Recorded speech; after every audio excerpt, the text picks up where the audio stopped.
Now let me give you one more scenario on setting goals. When I started making my first list, Mr. Schultz said, "Mr. Rohn, looks like we're going to be together for a while." He said, "I've got a suggestion for you." He said, "I think one of the first goals you ought to set, you're a 25-year-old American male. Sure, you've made some mistakes, but now you're on the road to better things. You got a family, worth it. Reasons makes the difference." And he said, "You've got every reason to do this." He said, "Why don't you, among all the goals you're going to set, why don't you set a goal to become a millionaire?" A millionaire. This is America. All the possibilities are available. Why don't you set a goal to become a millionaire? He said, "It's got a nice ring to it." Millionaire. Enough zeros to impress your accountant? Millionaire. And he said, "Here's why." Now I thought, the man doesn't need to teach me why. I'm thinking, wouldn't it be great to have $1 million? He said, "No, that's not it. Here's why." And I had one of the greatest lessons I ever learned, and I'm about to share it with you. This will be worth the price of being here today if you can capture what I'm about to share with you. Babysitter fees, whatever else you paid. Some of you missed some sales today to be here, so this is a costly day for you. But what I'm about to share with you changed my whole life. Here's what Mr. Schultz said. Set a goal to become a millionaire. And he said, "Here's why. For what it will make of you to achieve it." And I got one of the greatest classes in one sentence I've ever received in my life. Set a goal that'll make you stretch that far. For what it will make of you to achieve it. What a brand new reason for setting goals. What an all-encompassing challenge to have a better vision of the future. What for? To see what it will make of you to achieve it. And here's why. The greatest value in life is not what you get. The greatest value in life is what you become. Major question to ask on the job is not, what am I getting here? That's not the major question. The major question to ask is, what am I becoming here? It's not what you get that makes you valuable. It's what you become that makes you valuable. So Schultz said, set a goal to become a millionaire. For what it will make of you to achieve it. Then he said, when you finally have become a millionaire, now, he said, what's important is not the money. I thought, wow, I've got some more to learn. He said, no, Mr. Rohn, I'm telling you honestly, you could just give the money away. Now, I did better than that, right? I told you. I lost it all. I'm rich by the time I'm 31. I'm a millionaire. I'm broke by the time I'm 33. So I didn't have to give it all away. I lost it all. Foolish mistakes I made. I'm a farm boy from Idaho. That early money drove me bonkers. I used to say, how many colors does it come in? I'll buy them all. I went crazy over that first money. I just went crazy. And then I made that one foolish mistake, right? Continuing guarantee. I mean, I'm so naive off the farm. I don't know what continuing means. And a few other mistakes. And by the time I'm 33, I'm broke. Now I've made and lost millions since then. But what an experience that was. And I'm telling you, the man was right. When I finally was broke at age 33, guess what I discovered? My money did not mean that much. It represented only a fraction of all my assets. Schultz said, once you become a millionaire, Mr. Rohn, you can give all the money away. Because he says, what's important is not the money. What's important is the person you've become. Now, let me give you the key phrase on setting goals. Set the kind of goals that will make something of you to achieve them. Set the kind of goals that will make something of you to achieve them.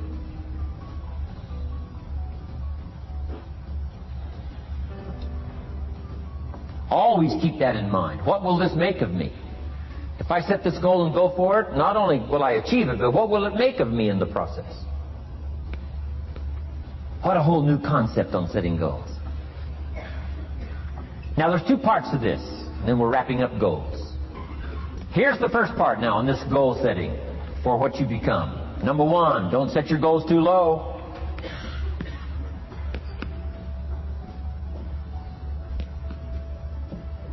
Interesting, we teach in leadership. You'll find it on the cassettes. Don't join an easy crowd. You won't grow. Go where the expectations are high. Go where the demands are high. Go where the pressure's on to perform, to grow, to change, to develop, to read, to study, to develop skills. I belong to a small group. We do business around the world. You cannot believe the expectations at that level. What we expect of each other in terms of excellence. Far beyond average. Why? So that we can each grow. So that we can receive from the group. We can contribute to the group. Something unprecedented. It's called living at the summit. Go where the demands are high. Go where the expectations are strong. So that it'll provoke you, push you, urgently insist that you not remain the same for the next couple of years, the next 5 years, that you'll grow and change. So don't set your goals too low. The guy says, well, I don't need much. Well, then you don't need to become much.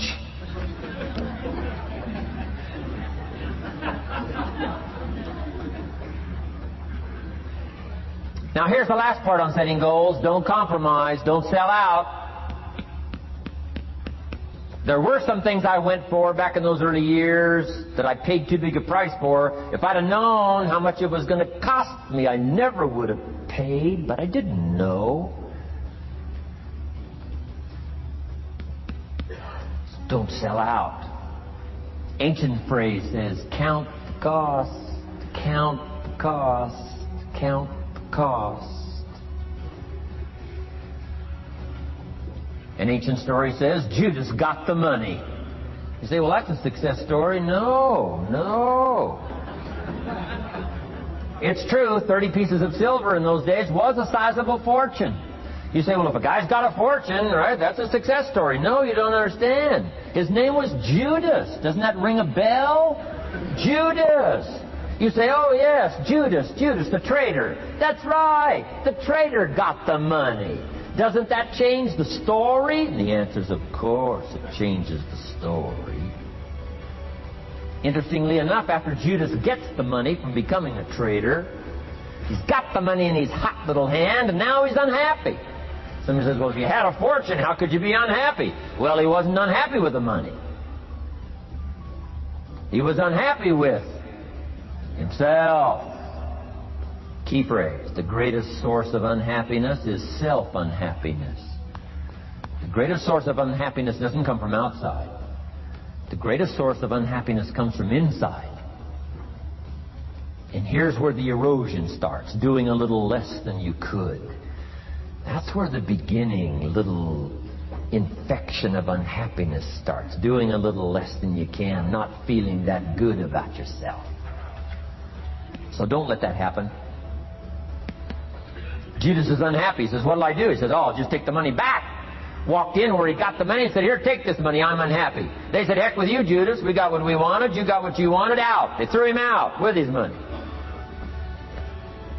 Judas says, well, what'll I do now? He says, oh, clever. Should have thought of this first. I'll just throw the money away. And he proceeded to throw his fortune away. Why would he throw his fortune away? He was so unhappy with himself. And that's not even the end of the scenario. After he threw his fortune away, he couldn't change what he became, a traitor. And now, in total abject frustration, he goes out and hangs his worthless self. Which all traitors should do, save the state the money.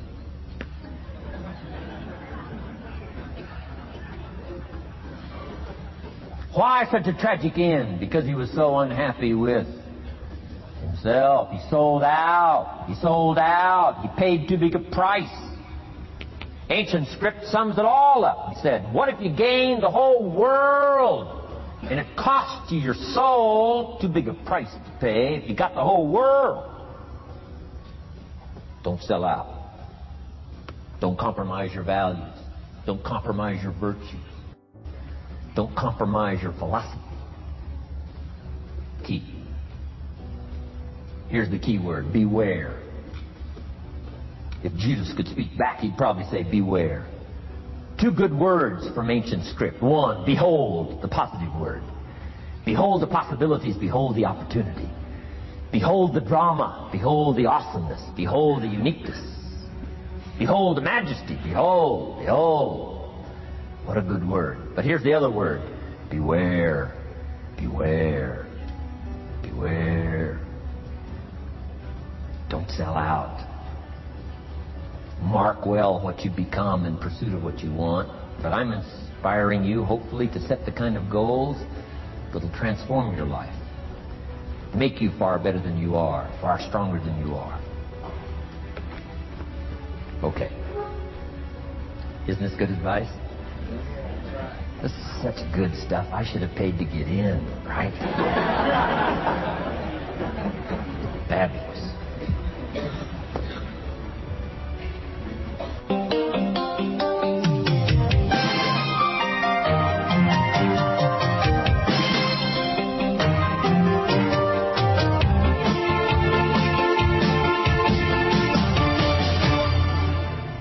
What should a child do with $1?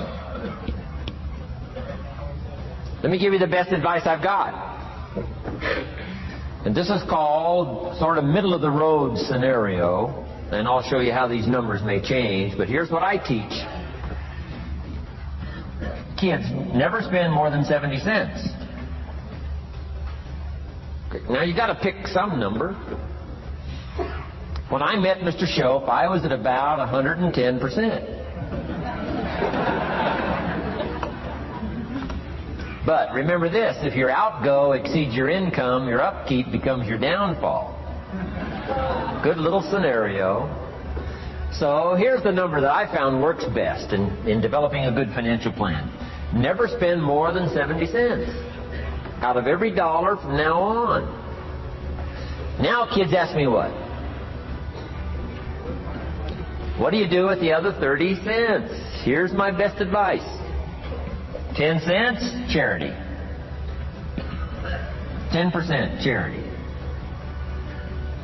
Supporting worthy projects. Helping people who cannot help themselves.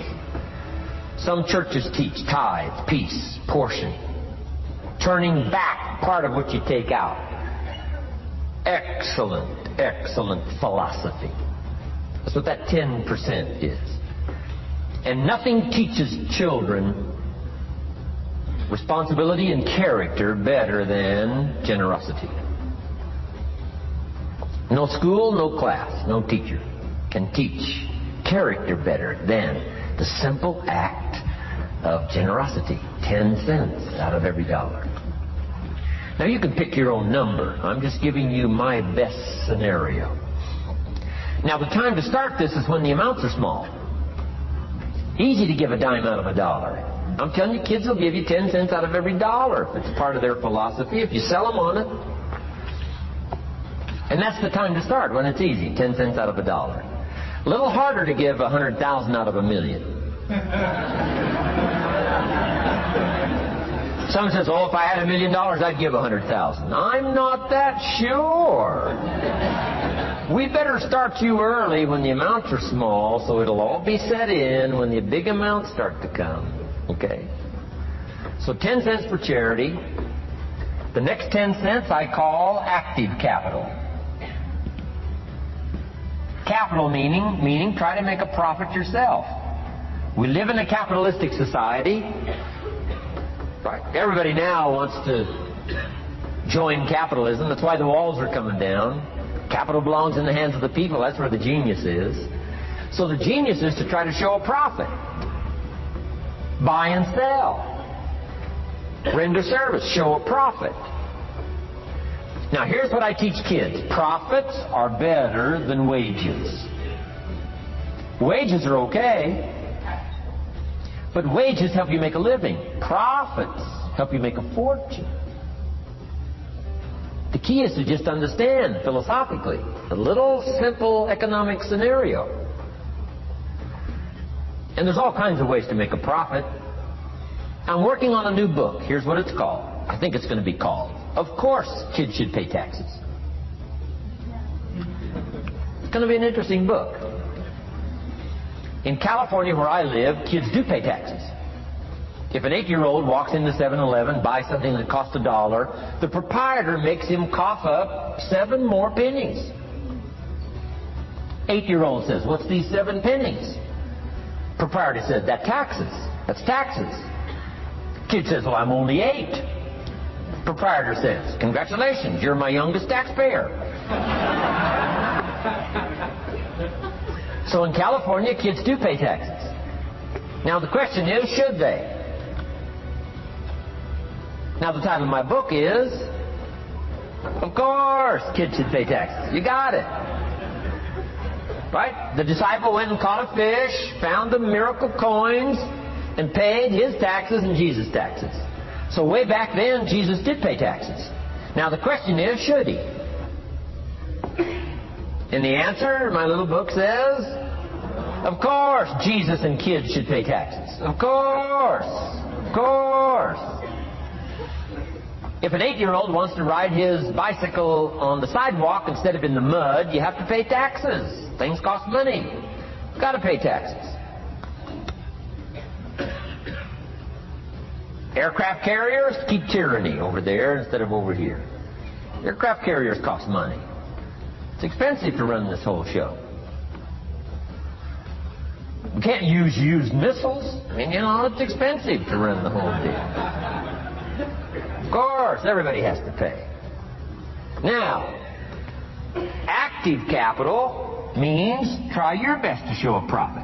Now, there's many ways to show a profit, not just money. Touch something, leave it better than you found it. That's a profit.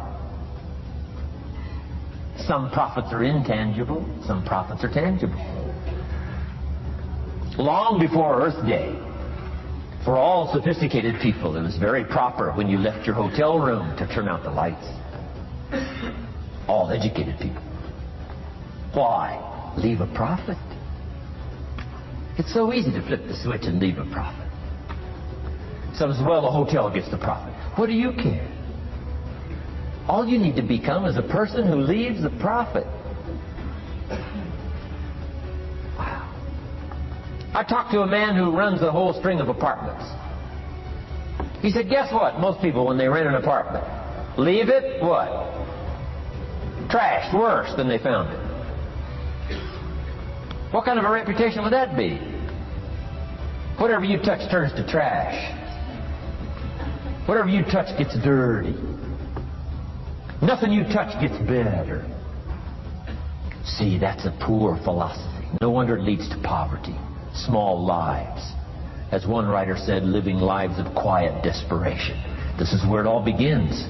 Failure to leave a profit when you can. Turn out the lights. Doesn't matter what it is. Become profit-minded. Profits are better than wages because profit has the potential to make a fortune. Wages has the potential to make a living.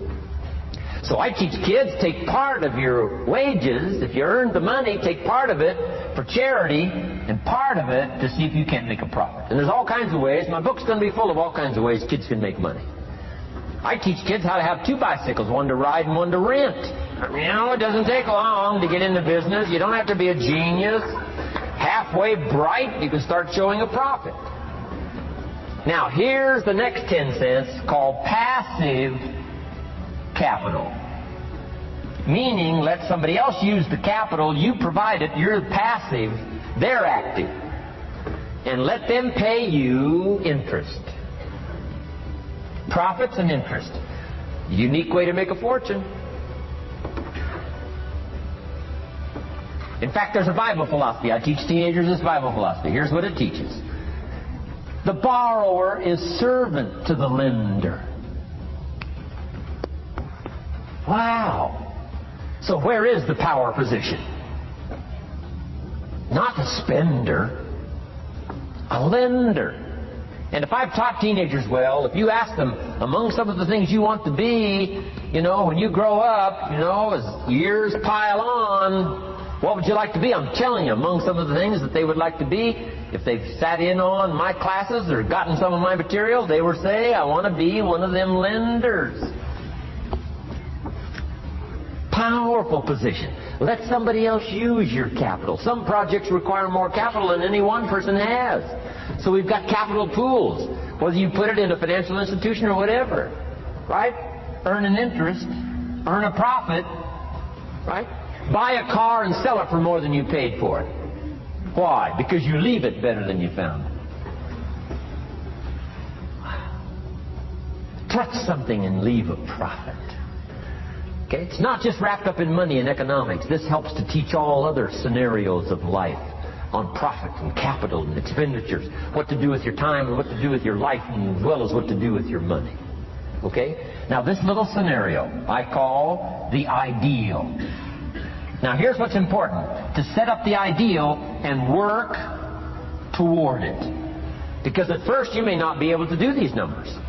Some people are in such desperate situation currently, they got to go 97, 1, 1, and 1. I mean, you know, I had to start there. Start with pennies. And remember, it's not the amount that counts. Mr. Shope gave me the clear situation. Here it is. It's not the amount that counts, it's the plan that counts. When I met Mr. Shope, I'm 25 years old. I said to him, if I had more money, I'd have a better plan. He said, no, Mr. Rohn, if you had a better plan, you'd have more money. 6 years? 6 years? In America, 6 years? Come on, it's not the money, it's not the amount, it's the plan that counts. So set up an ideal plan like this. Now you can rearrange this and modify it to suit yourself. I'm just giving you here as an example. So set up the ideal and then start making progress toward it. Okay. Because finally these numbers are going to change if you move on up into the higher area. Right? The people I work with around the world couldn't spend 70 cents out of every dollar. Would be obscene. That'd be too much. So these numbers are bound to change. I don't know what mine are. Probably 20% up here.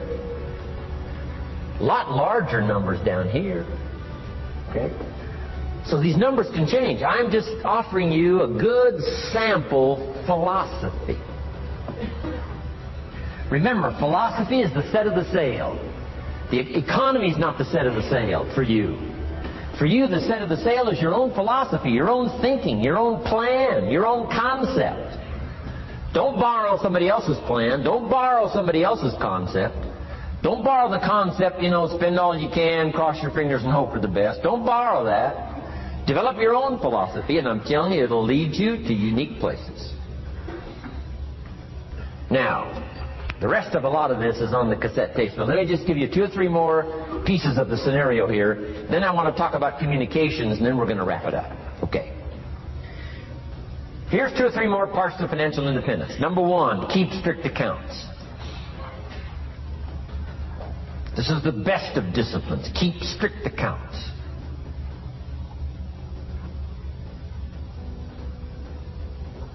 Did you ever hear this expression? I don't know where it all goes. Did you ever hear that? I don't know where it all goes. Oh, we'd love to have you run our company. You don't know where it all goes. Whoa. Did you ever hear this? It just gets away from me. It just seems it just gets away from me. We'd love to turn the world over you. It just gets away from you. Come on. You got to have better disciplines than that. Let that be the 90%. Let that be the scenario of the 97%. But don't let it be your scenario. Don't let it become your philosophy. Keep strict accounts. Next, a new attitude. I had to develop a new attitude as well as new concepts. Here's what I used to say. I hate to pay my taxes. Shope said, well, that's one way to live. I thought, well, doesn't everybody hate to pay their taxes? He said, no. No, a few of us have gotten way past that. He says, once you understand what taxes are, here's what taxes are in our governmental system in our society. Taxes is how you care and feed the goose that lays the golden eggs. Democracy and liberty and freedom. Free enterprise. Wouldn't you want to feed the goose that lays the golden eggs?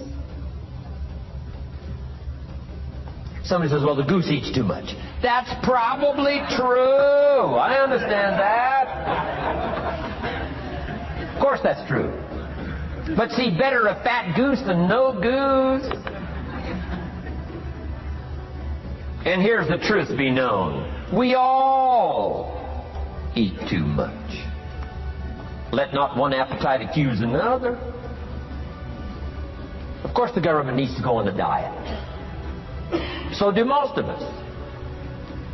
But hey, you still have to care and feed the goose that lays the golden eggs. Once you understand that that's what it's for. See, it is so important, the right attitude. Here's what I used to say. I hate to pay my bills.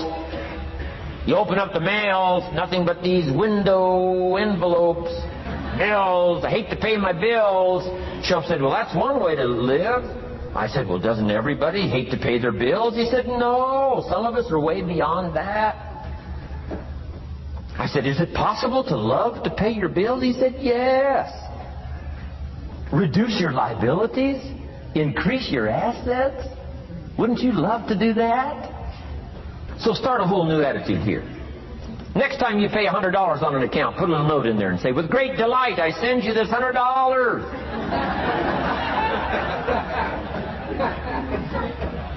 I mean, they don't get many letters like that. Reduce my liabilities, increase my assets. My picture's changing. My picture's improving. I love to pay my bills. Keep the money in circulation. Pay my taxes. Feed the goose that lays the golden eggs. It's a matter of attitude.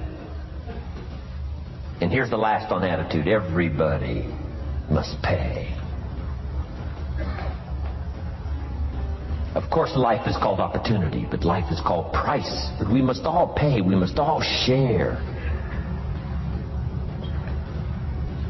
One of the classic stories of all time from ancient Bible script says, Jesus one day and his disciples were standing by the church treasury, synagogue treasury, watching people as they came by and put their offering in the treasury. That wouldn't be a bad idea. Jesus and his disciples standing by the treasury while everybody walks by. Jesus said, how much was that? How much was that? Interesting. And the story said some people came by, put in big amounts. Some people came by, put in modest amounts, average amounts. And the story says then a little lady comes by and puts in 2 pennies in the treasury. Jesus says to his disciples, look at that. Look at that. His disciples said, 2 pennies, 2 pennies, what's 2 pennies? Jesus said, no, you don't understand. She gave more than everybody else. They said, 2 pennies is more than everybody else? He said, yes.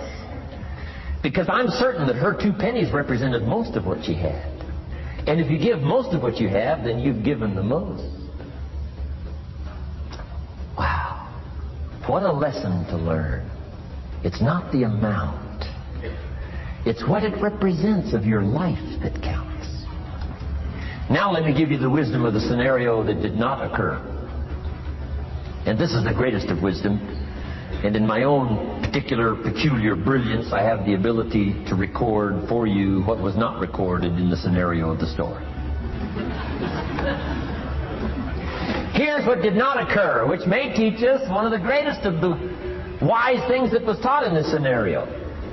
Here's what did not occur in the scenario. Jesus did not reach into the treasury and get this little lady's 2 pennies and run after her and say, here, little lady, my disciples and I have decided that you're so pitiful and you're so poor that we've decided to give you back your 2 pennies.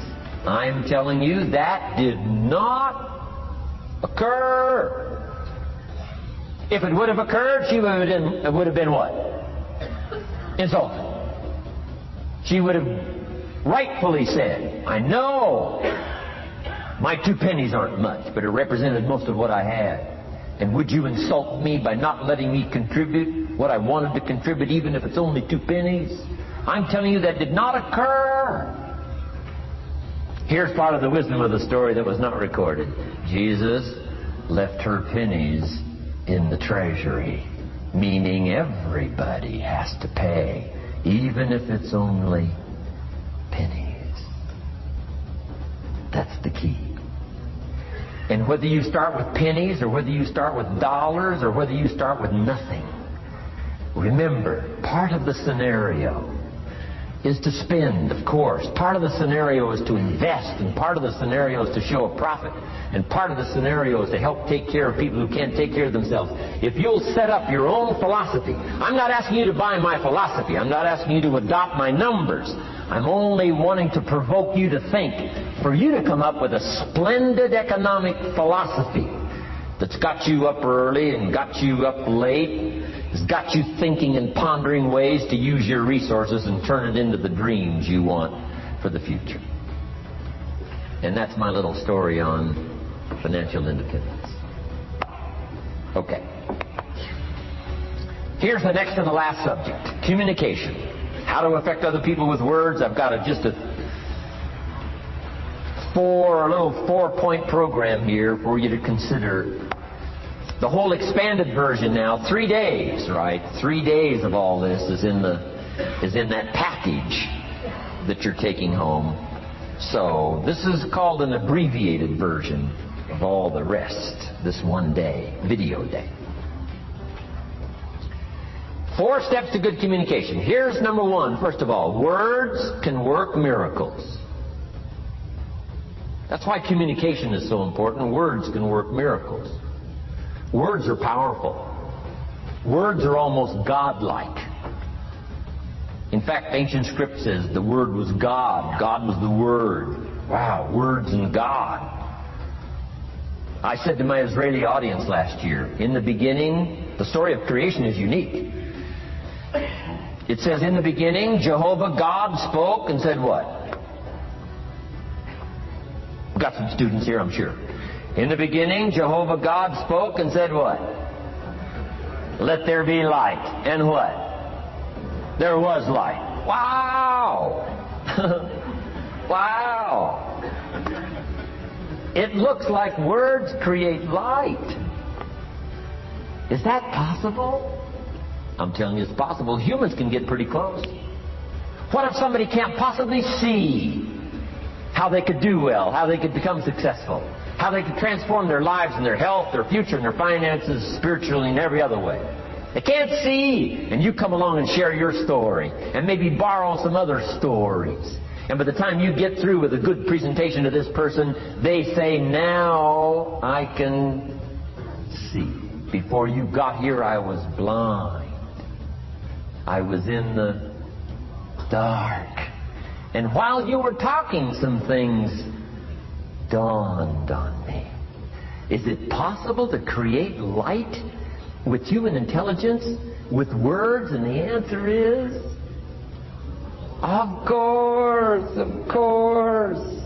Here's part of the spectacular opportunity as a human being. One person talking to another. It's got so much power, so much potential. A mother talking to a daughter, a father talking to a son, salesperson talking to a client. Nothing more magical and powerful, awe-inspiring than words have the ability to dramatically affect people's lives and futures. So become a good communicator. Let me give you some good keys to good communication. Here's number 1. Have something good to say. Communication starts with preparation. Getting ready to speak this year. Getting ready to speak next year. Attend the classes. Read the books. Have something good to say. Here's 4 good words to help you to have something good to say. 1 is interest. Develop a new interest in people and life and what's going on. Economics and politics. Religion. Social structure. Possibilities, opportunities. Develop a new interest. Here's the next word, fascination. Goes that step beyond interest. That's why kids learn so much that first 6 years. Fascination. Adults are walking on ants. Kids are saying, don't walk on these ants. I'm studying these ants. I'm looking at these ants. Kids are so fascinated. How come an ant can carry something bigger than he is? Wow. That's how come they learn so much. They're fascinated. And here's another little clue I've learned. Turn frustration into fascination if you can. You'll learn more. I've worked on this. I'm pretty good at it. Out in Los Angeles, I'm on the freeway. My airplane leaves in 45 minutes. The traffic is moving not 1 inch. I am now fascinated. I'm telling you. Now, it doesn't work every time. That's true, but every time it does work, I'm telling you, you'll come away with more. Learn to be fascinated instead of frustrated if you possibly can. Turn that little scenario on for yourself. Next is sensitivity. You got to understand, we use the phrase where people are coming from, where they've been, what's going on. Sensitivity training is so important. People not like you, people that have got challenges and problems and difficulties, you got to do your best to be sensitive to other people, where they find themselves, the pit they might be in currently, what's going on. Be sensitive to that. Here's two of the greatest things said about Jesus. One, it said he was touched. He was touched by where he found some people. He was touched by the misery he found some people in. He was touched. He was touched. And here's the other word. He was moved, it said. He was moved, touched and moved. If you really want to communicate well, you got to be touched and moved. Not just by your own drama of life, but by the drama you know is going on in other people's lives. Sensitivity. How does an adult 40 talk to a child who's 12? You got to be sensitive. Not just to your current situation. One of the best ways to identify with a child who's 12 and you're 40 is remember when you were 12. Go back, remember the scenario and let it hit you again, let it touch you again. I don't have any problems with 12-year-olds. I remember almost every day of being 12. 12's a unique year. One, you're not 13. I mean, you know. If I heard it once, I heard it 100 times. Of course you can't go. You're not a teenager. Wow, I can't wait for this year to be finished. Remember. That's part of sensitivity. Remember. Apostle. One who became an apostle, leader of the Christians, was once Saul from Tarsus, hater and killer of the Christians. After he was converted, became a leader, became Paul apostle. Revered. Why was he so effective in his language and his ability to touch people with his words and with his presence? If you read part of the scenario of his history, he gave an account of his own life and said, here's why I think I'm so effective. I remember the pit I came from. Sure, they call me apostle, but I used to kill these Christians, and I never forget that. If I want to get in touch with other people's difficulty, I got to remember my own difficulty. Let it hurt again. That's what makes a good performance. A good actor, a good actress. The emotion close to the surface from the remembrance of things past. And then well-chosen words delivered with emotion. Powerful. The last word is knowledge. You just got to go through exercises like this. Take the notes. Work hard. Roll up your sleeves. Go to work.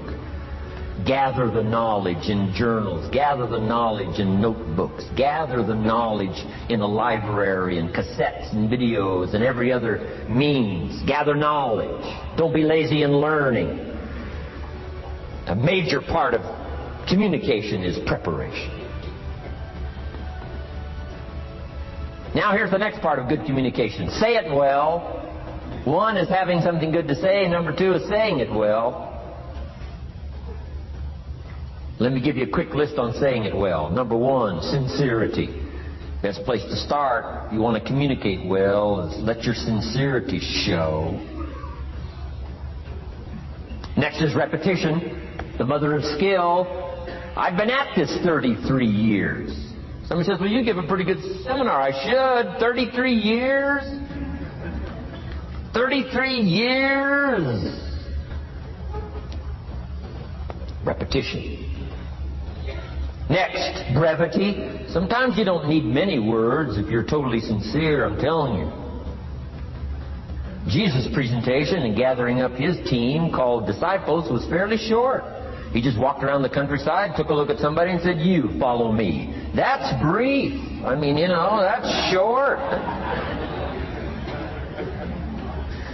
Now, why could he get by with such few words? And this takes care of a lot that I've tried to share with you today called personal development. Here's why I think Jesus could get by with such few words. For all that he was, that he didn't have to say. Take that scenario home. For all that I am, that I don't have to say. Just a few words could be dynamic in affecting someone else's life.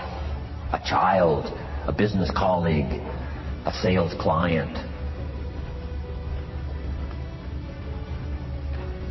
Next, vocabulary. Got to work on your vocabulary.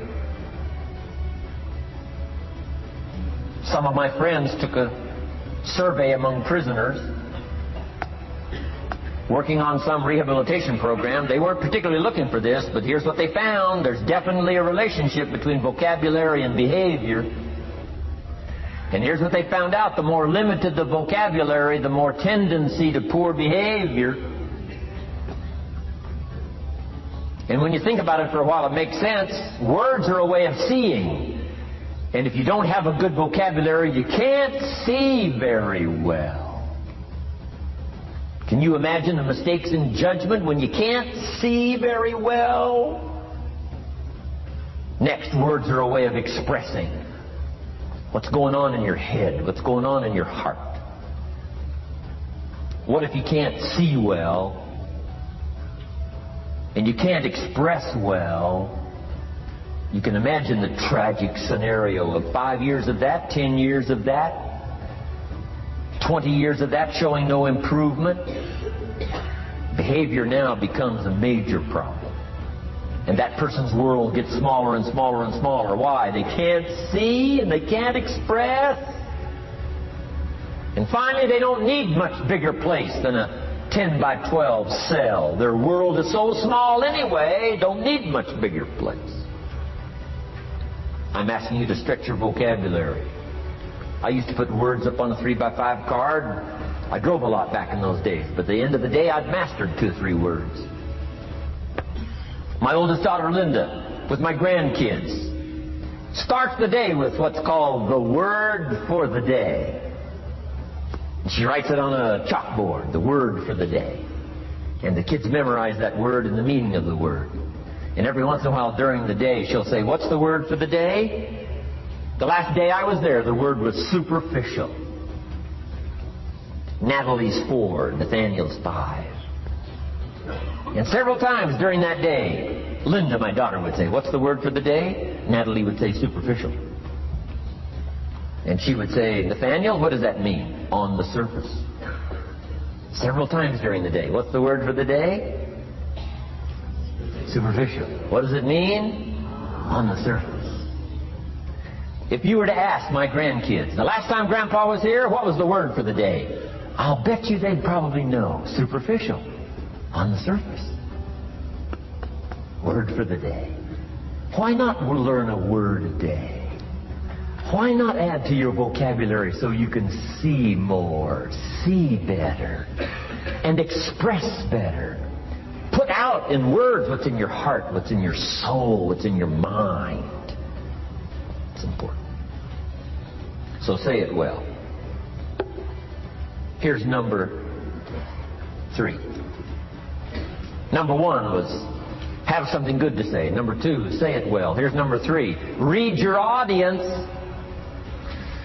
These are just simple concepts now. You've got to add some of the details, but that's what I'm mainly good for, is concepts. Read your audience. If you're talking to a child, you've got to study the face of the child. You've got to study a little body language. You've got to study what's going on. So you'll know whether to shift gears, come on a little stronger, ease off a little, might be too strong, search for another illustration, soft, strong. A lot of that is dictated by reading your audience. When I first started lecturing, I had some challenges here.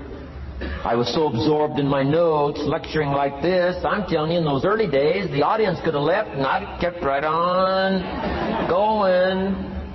I didn't know what was going on down here. I didn't know what was going on over here. I didn't have any idea what was happening over here, whether I should come on a little stronger, ease back. I didn't know. I couldn't read my audience. So, read your audience. A prospect, read. Now let me give you some ways to read. Number one, by what you see. Body language tells us some things.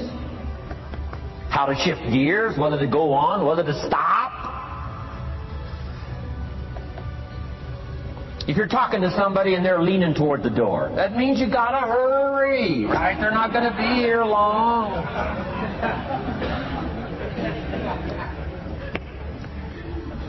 Body language.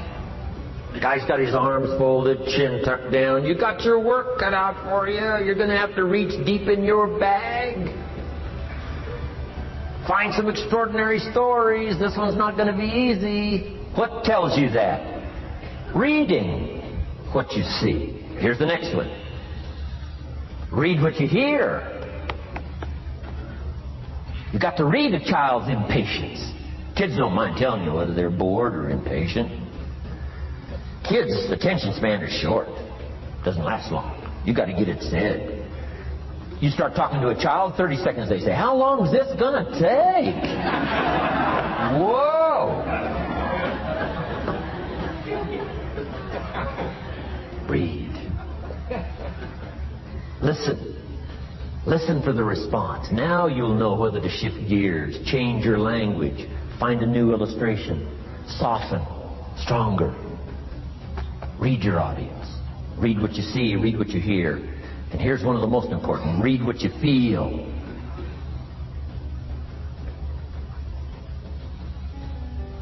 Now, women are probably better at this than men. When it comes to picking up emotional signals.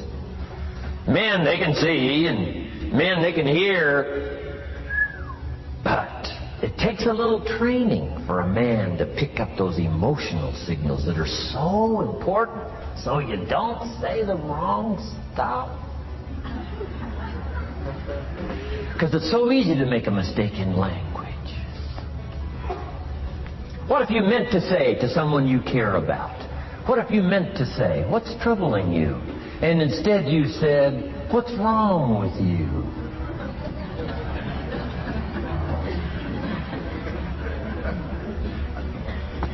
Communication.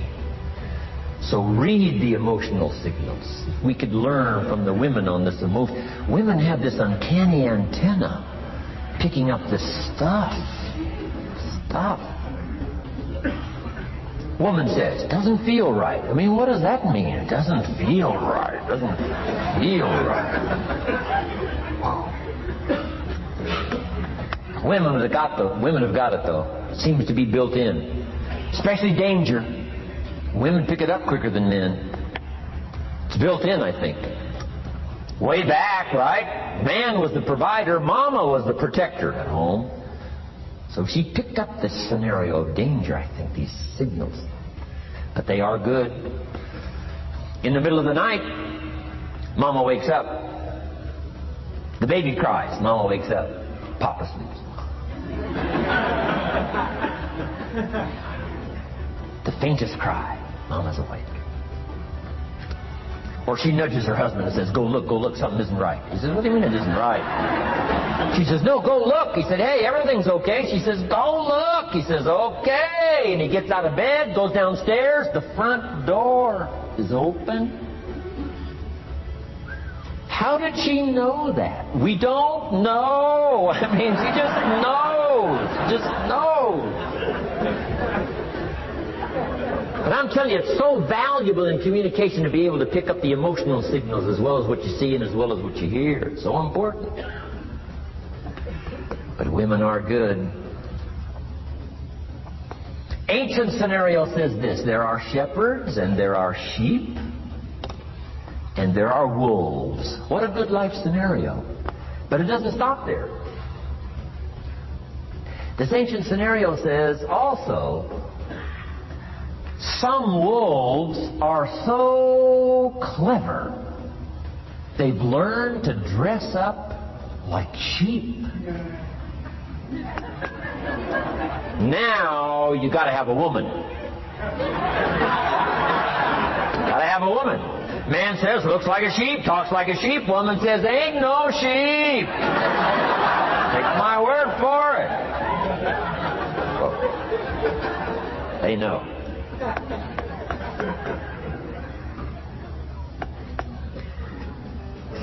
Read. Pick up the signals. Don't ignore the signals. Develop this personal development scenario, communication, financial independence, and all the rest. Now here's the last part. Intensity. Words mixed with emotion. Words mixed with hate. Words mixed with love. Words mixed with faith. Words mixed with courage. That's what's powerful. Words have a certain effect, but words loaded with emotion have an incredible effect.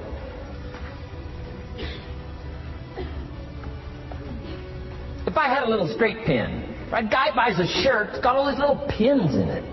I take out all these pins. If I took one of those little straight pins and I threw it at you, and let's say it reached you and hit you in the face or hit you in the hand, you'd feel it. This little straight pin. You'd feel it. That means I got you with my words. But what if I took that little straight pin and wired it to the end of an iron bar about that long? See, I could drive that pin through your heart. The pin is the words, the iron bar is the emotions. The emotions. Here's the best I could share with you. Put more of you into what you say. Don't be casual in language. Don't be casual in words.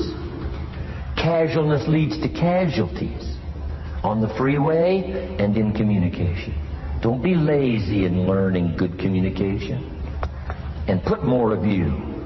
Now here's the last thought. The emotions must be measured. It can't be too much for the occasion if it's not called for.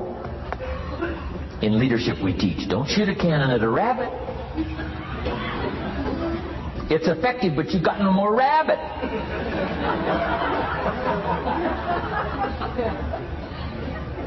So here's some of the most powerful scenario in communication. Here it is. Well-chosen words mixed with measured emotion. The basis of affecting people with good communication. Well-chosen words mixed with measured emotion. And one last point on communication. The more you care, the stronger you can be. The more you care as a mother, the stronger you can be with your children. The more you care as a father, the stronger you can be. The more you care as a leader, the stronger you can be in helping to solve problems, getting on somebody's case. The more you care. But you gotta care. I don't mind a minister consigning my soul to hell fire for my sinful ways. I don't mind that. If he believes it, I don't mind him consigning my soul to hellfire for my sinful ways, as long as he does it with tears and not with joy. If you're going to preach a message on hellfire and consign people to hellfire, you got to cry and sob your way through a sermon on hellfire. We would all dismiss as a performance a dry-eyed sermon on hellfire. You can't legitimately preach hellfire unless your heart breaks. Otherwise, it's a performance. Otherwise, we could all dismiss it. Why? The heart's not there. There are some conversations that don't make sense unless they're accompanied by tears. It doesn't mean anything unless it's accompanied by a broken heart. Learn measured emotions. Remember, draw from, well-chosen words, expanded vocabulary. Be interested and fascinated. Pull all this together. I'm telling you, your ability to touch other people will grow day by day, week by week, month by month, year by year. Here's my last subject. It comes in two parts. First is the negative part. And I got just a couple of tips for you on negative. There wouldn't be positive without negative. It's part of the life scenario. Ancient script says it best. There's a time to laugh. And once you've learned to laugh, just keep on laughing. No. Just get another positive book. No. There's a time to laugh, what? And a time to cry. And you've got to become so sophisticated and so well educated that you don't laugh when it's time to cry. And you've also got to learn to cry well. How are you going to identify with some people if you don't cry with them? It's very important. The negative side is very important. Negative thinking. I teach kids, and you'll find it on those cassettes, the ant philosophy. Let me just give you the quick scenario on the ant philosophy. Number one, ants never quit. What a good philosophy. If they're going somewhere, you stop them, and guess what? They'll look for another way. How long will they look? Till they find it, or till they die. What a great philosophy. But here's number two. I can't give them all to you, but here's number two. Ants think winter all summer. You've at least got to be that bright. You can't think summer all summer. You got to do some winter thinking in the summer. You say, well, the sky is blue. The clouds are fleecy. You can't be faked out by that. Ancient story says, don't build your house on the sand in the summer. Why would we be cautioned not to build our house on the sand in the summer? Because it's easy to get faked out. So what should you do during the summer? Think winter. Think storm. That'll drive you to find a rock in the summer when the sky is blue. Key, negative is normal. You got to handle it. You can't dismiss it. It's part of the life scenario, like your white corpuscles we talked about earlier. So don't ignore it. Let it be part of the scenario. Here's the key. Learn to master it. Negative is not to be ignored. It's to be mastered. It makes us better than we are to wrestle with it.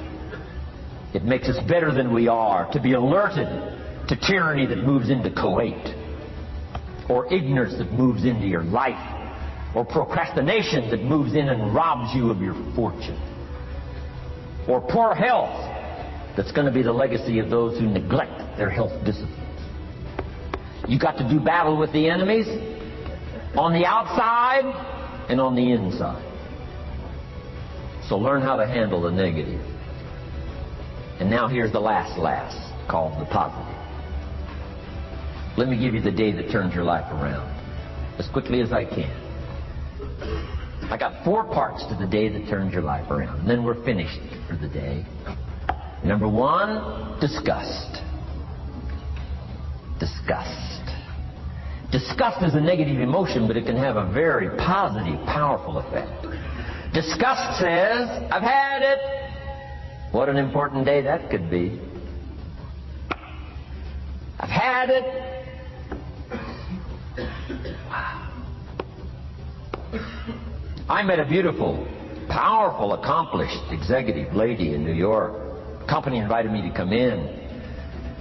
This lady was the vice president, extraordinary lady. I got to know her, and I found out her story. I said, how did you get here? Big income. And she never went to college, never went to university. I said, how did you get here? Executive. Powerful. Income. She said, well, let me tell you part of the scenario.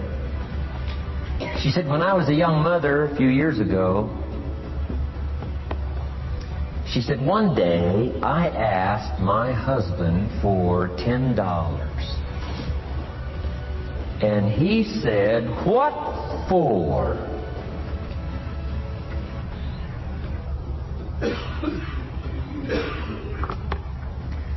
She said, before that day was over, I decided I would never, ever ask again.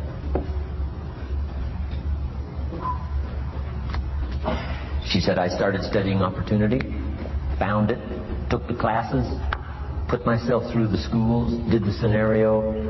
Now I'm vice president. I make a lot of money.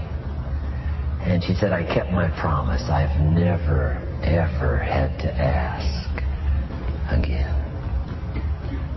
It's called a life-changing day. The day you say, enough is enough. Now, if you can add an act to your disgust, it helps. The man takes a shotgun to his car, blows out every window, destroys every tire, puts 100 rounds in it, and says, I've driven this embarrassing thing for the last time. And then he saves it. He saves it. And later when somebody says, how did you become rich and powerful? He says, let me show you this car. One day I'd had it up to here, I blew it to smithereens. Enough is enough. Powerful. Here's the last three. Next is decision. Decision making is a life-changing day. If you went home today and in the next few days cleaned up a list of decisions, it could furnish enough inspiration for the next 5 years, 10 years. What an inspiring day, the day you can bring yourself to decide. And here's the third one, desire, wanting too bad enough. Who knows the mystery of that? We don't know. But here's something I do know. Sometimes desire waits for a trigger, waits for something to happen. Who knows what the happening may be? A song, the lyrics, a movie, the dialogue, a seminar, a sermon, a book, an experience, confrontation with an enemy, a conversation with a friend who finally levels with you. Whatever the experience it is, it's so valuable. And here's my best advice. Welcome all experiences. You never know which one is going to turn everything on. Don't put up the walls. The same wall that keeps out disappointment keeps out happiness. Take down the walls. Go for the experience. Let it teach you. And here's the last one. Resolve. Resolve says I will. Two of the most powerful words in the language. Benjamin Disraeli said, nothing can resist a human will that will stake its existence on its purpose. Shortly put, I'll do it or die. Best definition of resolve I got from a little junior high girl, Foster City, California. I'm going through some words one day. I got to this one and I asked the kids, who can tell me what resolve means? Some didn't know, some tried. Interesting. The last one was the best. Little girl about 3 rows back, she said, I think I know, Mr. Rohn. I said, what? She said, I think resolve means promising yourself you will never give up. I said, that's the best I've ever heard. She's probably giving seminars somewhere today, right? I mean, that's the best I've heard. I asked the kids, how long should a baby try to learn how to walk? How long would you give your average baby? Before you say, hey, enough's enough. No! Any mother in the world would say, you're crazy. My baby is going to keep crying, what? Until. What a magic word. I want you to write it down. Until. Promise yourself you'll read the books until your skills change. You'll go to seminars until you get a handle on it. You'll listen to it until it makes sense.